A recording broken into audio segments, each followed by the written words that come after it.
Қазақ эпос ұлттық жобасы тұлпар мініп туалған байқауына Шығыс Қазақстан облысы бойынша 508 мектептен 5096 оқушы, 2454 мұғалім өтінім берді.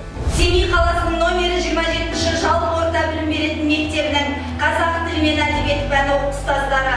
Қабыл болған тілегі, шарылғанда жүрегі. Аналықтай бәйбіше, қабырғасы майысқан. Тарбағатай ауданы Қызылкесік ауылы Бибіронбай атындағы орта мектебінің қазақ тілі және әдебиет пәні мұғалімі.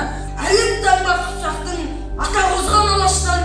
Жарма ауданы Қалбатау ауылының Маяковский атындағы орта мектеп оқушылары қызу дайындық үстінде. Арыстан туған қобыланды, қазынадан қамқа киеді. Шар қаласының Бариян Тұрсынов атындағы орта мектебінің оқушылары дайындық үстінде. Тоқтарбайдың зарына қалың қыпшақ қайысқан. Қайысқа дайынбыз.